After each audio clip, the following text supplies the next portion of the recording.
Charter. Our valiant armed forces, under the stellar leadership of Field Marshal Syed Asam Munir, mounted an operation of stunning professionalism, bravery, and acumen, repulsing the enemy's attack under Air Chief Marshal Zahir Babar Sidhu. Our falcons took flight and etched their answer across the skies, resulting in 7 of the Indian jets turned to scrap and dust. A decisive response.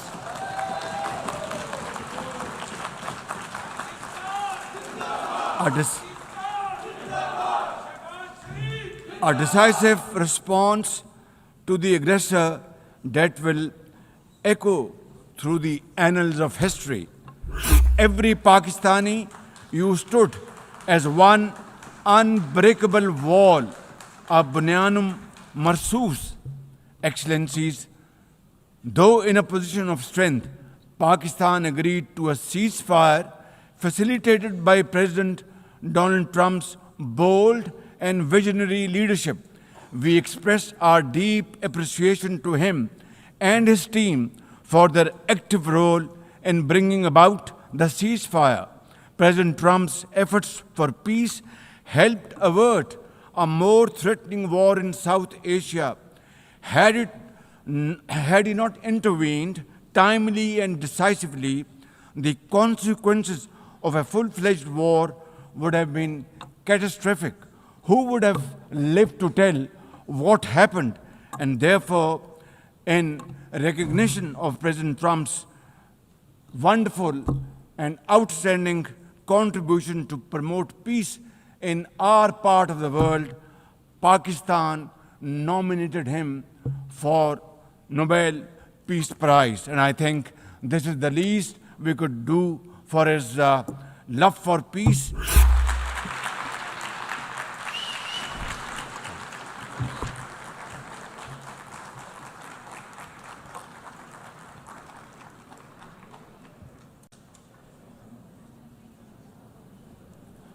Bismillahirrahmanirrahim. ليس البر أن تولوا وجوهكم قبل المشرق والمغرب ولكن البر من آمن بالله واليوم الآخر والملائكة والكتاب والنبيين وآتى المال على حبه ذوي القربى واليتامى والمساكين وابن السبيل والسائلين في الرقاب وأقام الصلاة وآتى الزكاة والمؤفون بعهدهم إذا عاهدوا والصابرين في البأساء والضراء وحين البأس أولئك الذين صدقوا وأولئك Those who believe in God are those who are on the side of good and not evil. Excellencies, ladies and gentlemen, Assalamu alaikum and a very good morning. I wish to congratulate Her Excellency Annalena Baerbock on assuming the presidency of the 80th session of the United Nations General Assembly. I also commend Secretary General Antonio Guterres for his bold leadership of the United Nations in testing times. Ladies and gentlemen, our world is more complex today than ever before. Conflicts are intensifying, international law is being brazenly violated, humanitarian crises are multiplying, terrorism remains a potent threat, disinformation and fake news undermine trust, climate change threatens our very survival, and more so countries like Pakistan. Today, multilateralism is no more an option. It is need of the hour. Excellencies, Pakistan's foreign policy, guided by the vision of Quaid-e-Azam Muhammad Ali Jinnah, is based on peace, mutual respect, and cooperation. We believe in the peaceful settlement of disputes through dialogue and diplomacy. Last year, from this very podium, I had warned that Pakistan would act most decisively against any external aggression. Those words of mine proved true. I hope it didn't. But then that is destiny. When in May this year, my country confronted unprovoked aggression from our eastern front, the enemy came shrouded in arrogance. We sent them back in humiliation, delivering our bloody nose. Excellencies, India sought to extract political gains from a human tragedy by spurning my sincere offer of an independent international investigation into the Pahalgam incident. Instead, it attacked our cities and targeted our innocent civilians. When our territorial integrity and national security were violated, our response was in accordance with the right of self-defense under Article 51 of United Nations Charter. Our valiant armed forces, under the stellar leadership of Field Marshal Syed Asim Munir, mounted an operation of stunning professionalism, bravery, and acumen, repulsing the enemy's attack under Air Chief Marshal Zahir Babar Sidhu. Our falcons took flight and etched their answer across the skies, resulting in 7 of the Indian jets turned to scrap and dust. A decisive response.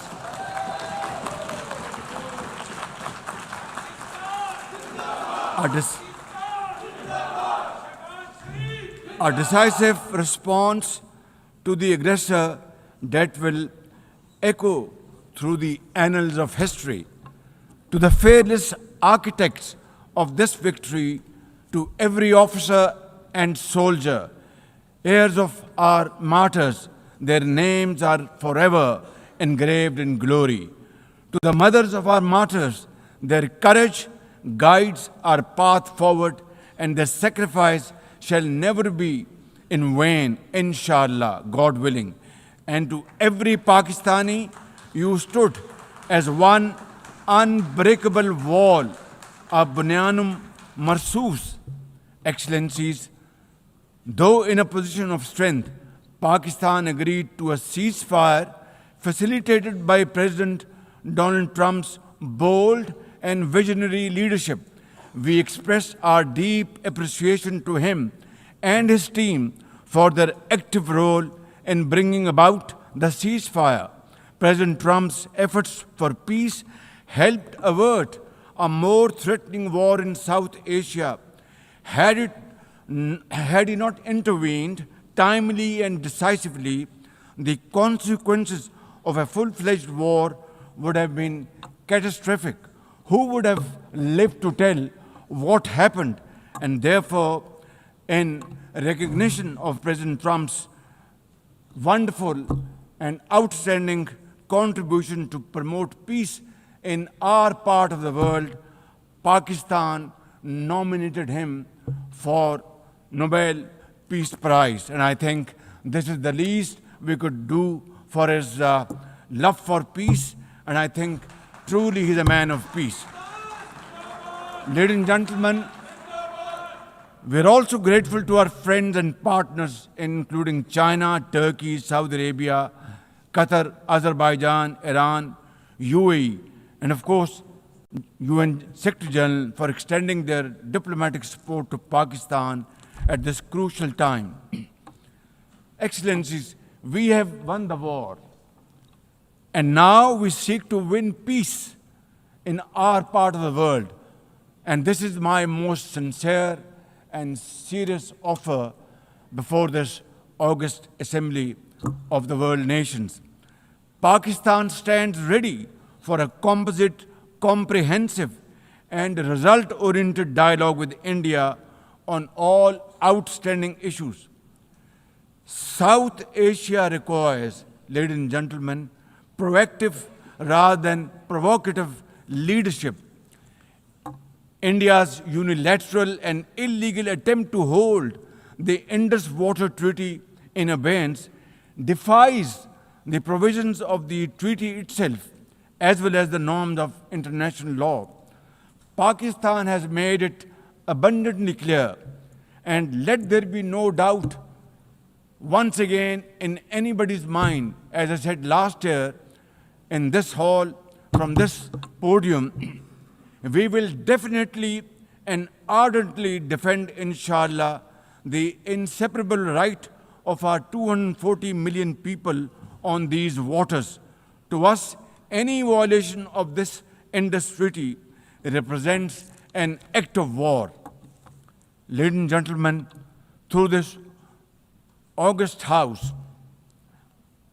I wish to assure the Kashmiri people that I stand with them. The people of Pakistan stand with them.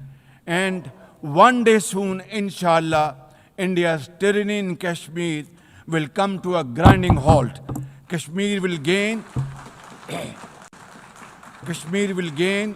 its fundamental right to self-determination through an impartial plebiscite under the auspices of this very organization, United Nations.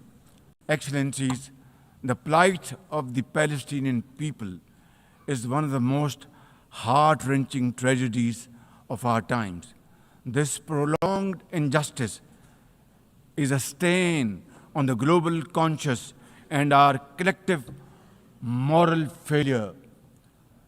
For nearly 80 years, the Palestinians have courageously endured Israel's brutal occupation of their homeland in the West Bank. Each passing day brings new brutality, illegal settlers who terrorize and kill with impunity, and nobody can challenge them and question them. And in Gaza, Israel's genocidal onslaught has unleashed unspeakable terror upon women and children in a manner we have not witnessed in annals of history. In blind pursuit of its nefarious goals, the Israeli leadership has unleashed a shameful campaign against the innocent Palestinians, which history will always remember as one of its darkest chapters. But speak we must, Madam President, we must speak and speak loud and clear. Our words are too little, too late for Hind Rajab, a child, nay, a little baby. We have all heard her trembling voice on that phone call, which little Hind made as she struggled to stay alive under Israeli onslaught and atrocities. Can you imagine that little girl, Hind Rajab, as if she was our daughter? Can you imagine not having the compassion to spare her life? My agony and the agony of the entire Muslim Ummah, indeed, I think, the agony of all the nations on the planet is that we failed Hind Rajab, and she will not forgive us in this world and the world hereafter.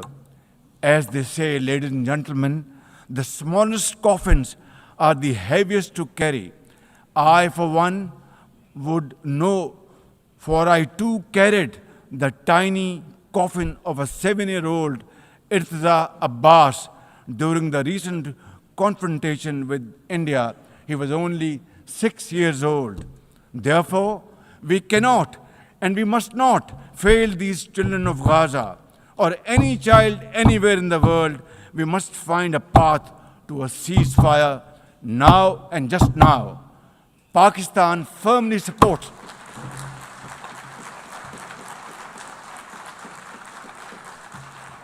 Ladies and gentlemen, Pakistan firmly supports the demand of the Palestinian people for the establishment of a sovereign Palestinian state with pre-1967 borders and Al-Quds Sharif as its capital.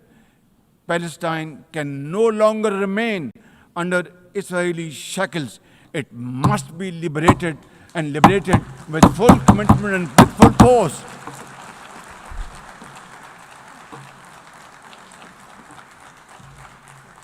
Excellencies, as far as Pakistan is concerned, we were among the first to recognize Palestinian statehood in 1988.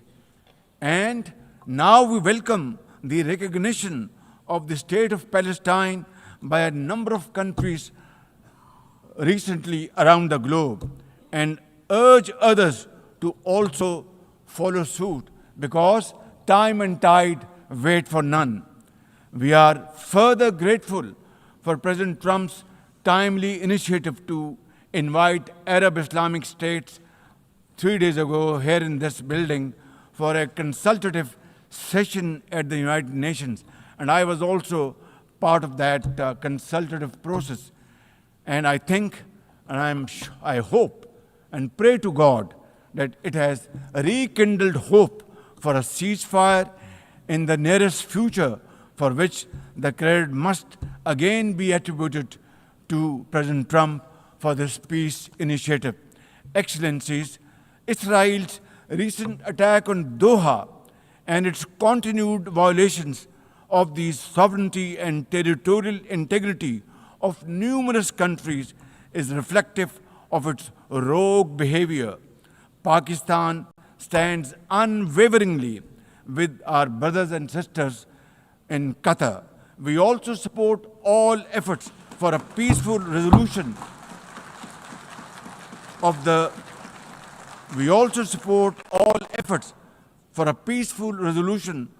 Ukraine conflict in line with the UN Charter to end human sufferings and global turmoil caused by this protracted war. Madam President, Pakistan condemns terrorism in all its forms and manifestation. For over 2 decades, Pakistan has been at the front line of global counter-terrorism efforts, having suffered over 90,000 people. We lost 90,000 people of our country, babies, children, mothers, sisters, brothers, elderly people, doctors, engineers, and also suffered economic loss of $150 billion. Please tell me, put your hand on your heart, that what can be a bigger manifestation of our commitment to fight terrorism and erase it not only from the face of Pakistan, but from the face of this global world. And I believe a man killed in New York is a man killed in Lahore, a man killed in Islamabad is a man killed in London.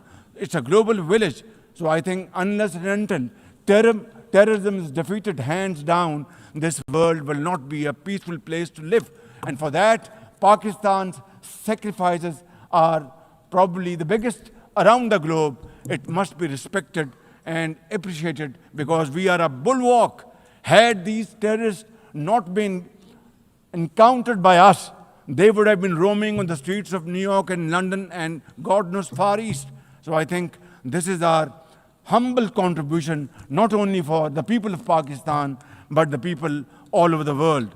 Today we face externally sponsored terrorism, particularly from foreign-funded groups such as the TTP, Fitna al-Khawarij, Fitna al-Hindustan, BLA, and its Majid Brigade.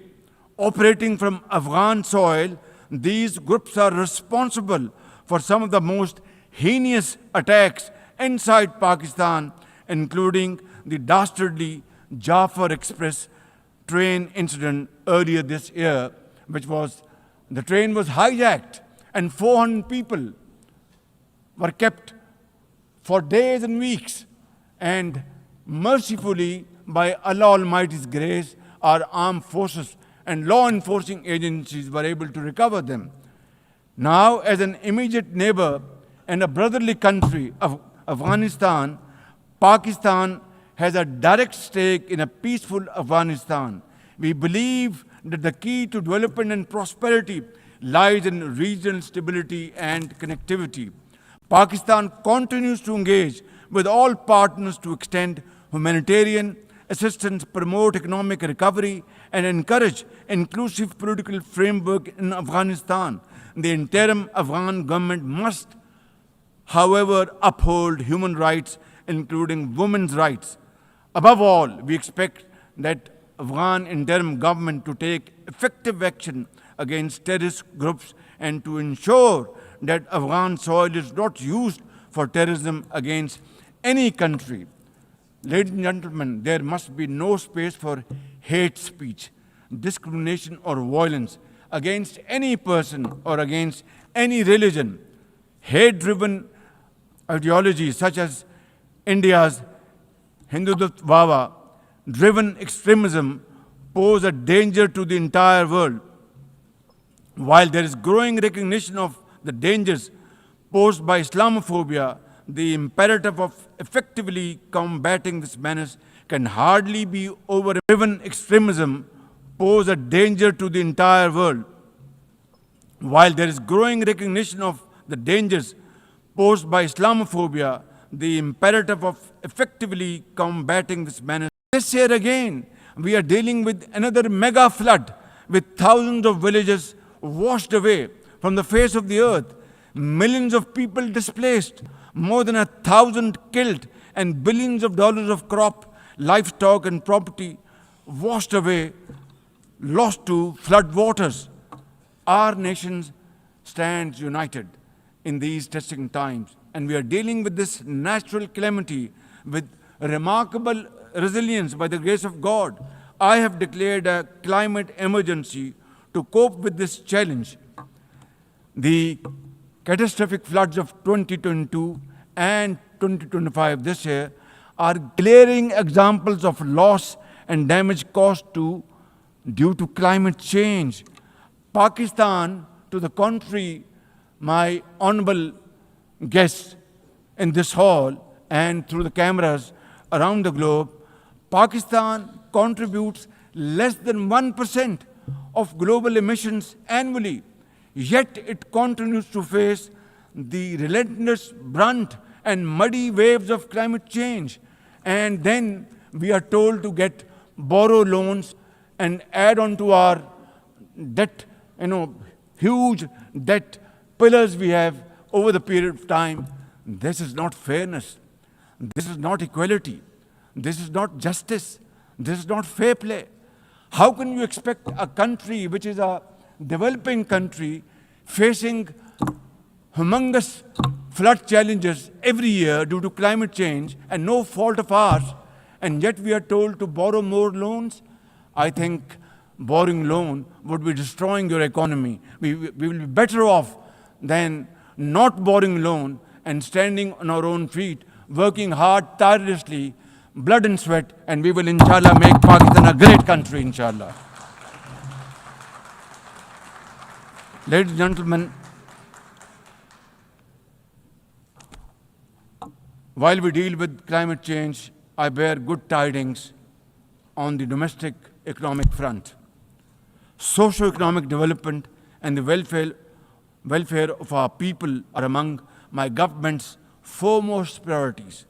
We have successfully implemented deep-rooted structural macroeconomic reforms, modernized and broadened our taxation system, intensified efforts to mobilize productive investment, and embraced digitization, AI, and crypto as the tools of the future. Strategic partnerships, including our all-weather cooperation with China through the China-Pakistan Economic Corridor under President Xi Jinping's landmark Belt and Road Initiative, are contributors to our progress as I speak. I admire the vision and foresight of President Xi Jinping, whose recently launched Global Governance Initiative, along with other global initiatives, offers a comprehensive framework for a more just, fair, and inclusive development. Excellencies, as a non-permanent member of the UN Security Council, Pakistan is playing its constructive role in conflict prevention. The unanimous adoption of Resolution 2788 under our presidency of the Council has renewed our collective commitment to multilateralism, respect for the UN Charter, and effective implementation of UN Security Council resolutions. Excellencies, at the end, let me assure you that Pakistan will always stand for peace, justice, and development, for a revitalized United Nations, and for cooperative and multilateralism that is fair and inclusive and delivers for all. Therefore, let this 80th anniversary not simply commemorate history, let us make history and chart a future for the next 80 years with these United Nations as enduring hope for global good. Let us truly strive to become better together. Thank you very much. United Nations, long live. God bless you.